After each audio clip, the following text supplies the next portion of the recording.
27,000. That's how many cartel drones infiltrated U.S. airspace in just 6 months of 2024, flying undetected through the darkness, carrying 100-pound payloads at speeds exceeding 100 miles per hour.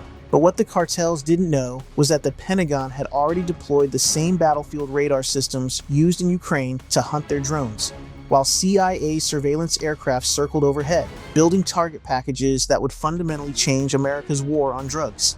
Tonight, we're diving deep into the classified world of America's high-tech border war, where artificial intelligence meets drug interdiction, and where the same technologies that tracked ISIS in Syria now hunt the Sinaloa cartel. With President Trump's designation of Mexican cartels as foreign terrorist organizations in January 2025, the gloves have officially come off. We'll expose 3 game-changing revelations. First, how the Army's MPQ-64 Sentinel radar, the same system protecting our forces from missile attacks, is now tracking cartel drones in real time. Second, why the CIA's covert drone program over Mexico represents the most significant intelligence escalation since the Cold War.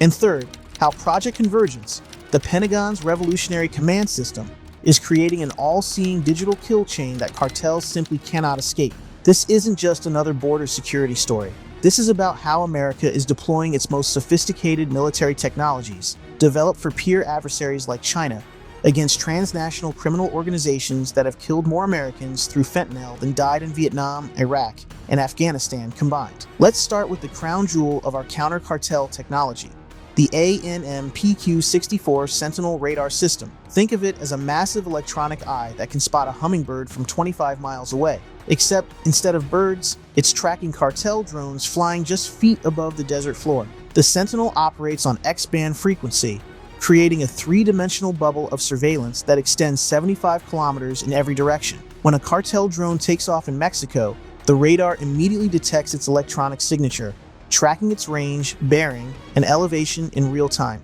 But here's where it gets interesting. The system doesn't just see the drone, it predicts where it's going. Meanwhile, 10,000 feet above, Air Force RC-135 rivet joint aircraft, essentially flying supercomputers, are vacuuming up every cell phone call, radio transmission, and digital signal within a 100-mile radius. These aren't your grandfather's spy planes. Each rivet joint carries sensors so sensitive they can intercept a WhatsApp message sent from a moving vehicle in Sinaloa. But detection is only half the battle. Enter the MPQ-53 radar system, originally designed to track incoming artillery in Iraq, now reprogrammed to follow cartel drones carrying fentanyl precursors. This system can differentiate between a commercial DJI Phantom and a weaponized hexacopter based solely on rotor vibration patterns. The real magic happens when all these systems talk to each other through something called Joint All-Domain Command and Control, or JADC2. Imagine every sensor, satellite, and surveillance asset sharing information at the speed of light, creating what military planners call decision dominance. The technology now hunting cartels wasn't built for drug interdiction. It was forged in the crucible of counterinsurgency warfare. The Sentinel radar system cut its teeth tracking suicide drones in Iraq, where a 3-second delay meant American soldiers died. In 2019, something changed. Cartels began adopting tactics straight from the ISIS playbook: weaponized commercial drones, encrypted communications, even heat-seeking surveillance. The Pentagon noticed. By 2020, Northcom Commander General Glenn Van Herk was briefing Congress about thousands of cartel drone incursions that traditional border security simply couldn't stop. The breakthrough came during Project Convergence 2020, when the Army successfully demonstrated that battlefield sensors could track drug smugglers just as effectively as they tracked Taliban fighters. Within months, the 10th Mountain Division, veterans of Syria and Iraq, were deploying to the Mexican border with the same counter-drone systems they'd used against Iranian militias. But here's what makes this evolution remarkable. Unlike static border walls or fixed cameras, these military systems were designed for fluid, asymmetric warfare. They assume the enemy will adapt, will change tactics, will fight back. Exactly what cartels have been doing. The transformation accelerated dramatically after President Trump's FTO designation. Suddenly, technologies previously reserved for hunting Al-Qaeda became legally available for use against the Jalisco New Generation cartel. The gloves didn't just come off, they were replaced with iron gauntlets. March 12, 2025, Sierra Vista, Arizona. Soldiers from the 10th Mountain Division huddle around glowing screens inside a mobile command post. At 2:47 a.m., their Sentinel radar picks up 3 heat signatures, drones launching from a ranch 12 miles inside Mexico. Within seconds, the data streams to tactical operations centers from California to Texas. The drones are tracked continuously as they cross into U.S. airspace, their flight paths automatically compared against thousands of previous smuggling routes stored in military databases. Border Patrol agents, guided by real-time military intelligence, are already moving to intercept. But the most dramatic operations are happening where you can't see them. CIA surveillance drones, the same MQ-9 Reapers that hunted ISIS leaders, now circle over cartel strongholds in Sinaloa and Jalisco, building what intelligence officials call pattern of life analyses. Every vehicle that enters a suspected fentanyl lab, every meeting between cartel lieutenants, every shipment that moves toward the border. It's all being watched, recorded, analyzed. Consider this scenario from May 2025. Border Patrol agents near Rio Grande City report being shadowed by cartel surveillance drones, a common intimidation tactic. But this time, the Army's counter-drone teams are ready. Using the EchoShield cognitive radar mounted on Stryker vehicles, they don't just detect the cartel drones, they trace the control signals back to the operators. Within hours, that intelligence is fused with communications intercepts from Air Force spy planes, surveillance footage from Navy P-8 Poseidon aircraft patrolling the Pacific coast, and human intelligence from DEA sources on the ground. The result? A complete picture of cartel operations that would have taken months to develop just 5 years ago. The numbers speak for themselves. In sectors where military radar systems are deployed, drone incursions have dropped by 73%. Successful drug interdictions have increased by 400%.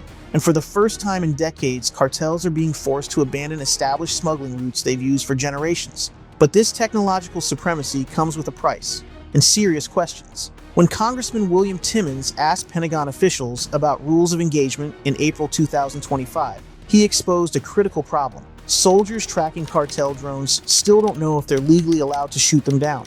The Posse Comitatus Act, an 1878 law preventing military forces from acting as domestic police, creates a legal minefield. Military radars can track cartel drones, but only Border Patrol can intercept them. Spy planes can collect intelligence, but sharing it with local law enforcement requires jumping through bureaucratic hoops that can take hours or days. Then there's the technology gap. Cartels aren't just using drones, they're using drone jammers, signal interceptors, and electronic warfare equipment purchased on the black market. An internal Border Patrol alert from October 2024 revealed that Cartel del Noreste had acquired military-grade signal disruptors capable of crashing U.S. surveillance drones mid-flight. Mexican sovereignty presents another challenge. While President Sheinbaum has approved CIA surveillance flights, she's drawn a hard line against unilateral U.S. military action. Every drone circling over Sinaloa, every spy plane skirting Mexican airspace, risks triggering a diplomatic crisis that could shut down cooperation entirely. But perhaps the biggest challenge is one nobody wants to discuss: escalation. A tabletop exercise conducted by Win Without War Education Fund in February 2025 revealed a chilling possibility. Military strikes against cartels could trigger a spiral of violence that spreads across North America, with cartels conducting terrorist attacks on U.S. soil in retaliation. There's also the human cost. Deploying 9,000 troops to the border means 9,000 soldiers not training for potential conflicts with China or Russia. Every Sentinel radar tracking drug smugglers is one not watching for enemy missiles. Every intelligence analyst building cartel target packages is one not monitoring terrorist threats. And here's the uncomfortable truth. For all our technological superiority, fentanyl deaths in America haven't decreased. Cartels simply adapt, shifting production, changing routes, innovating faster than our billion-dollar systems can keep pace. Technology wins battles, but can it win this war? We've entered a new era of warfare, not against nations, but against criminal enterprises with the resources of small countries and the tactics of terrorist organizations. The deployment of Sentinel radars, CIA drones, and JADC-2 systems represents the most significant militarization of the drug war in American history. Let's recap the game changers. The MPQ-64 Sentinel and MPQ-53 radars have created an electronic wall that makes the physical border fence look primitive by comparison. These systems don't just detect threats, they predict them, track them, and eliminate them before they reach American soil. The CIA's drone program has transformed intelligence gathering, from a months-long process to a real-time operation. Every cartel leader, every fentanyl lab, every smuggling route is now under constant surveillance by the same assets that dismantled Al-Qaeda. And Project Convergence, the Pentagon's revolutionary command system, has created something unprecedented: a single, unified battlefield picture that connects every sensor, every weapon,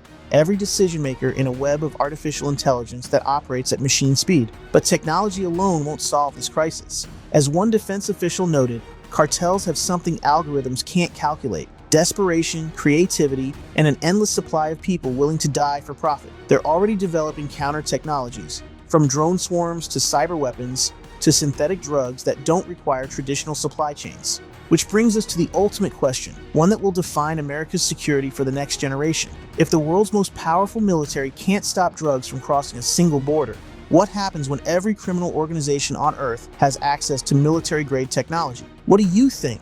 Is militarizing the border with cutting-edge technology the solution to the cartel crisis? Or are we fighting the last war with tomorrow's weapons? Drop your thoughts below, because this conversation is just beginning.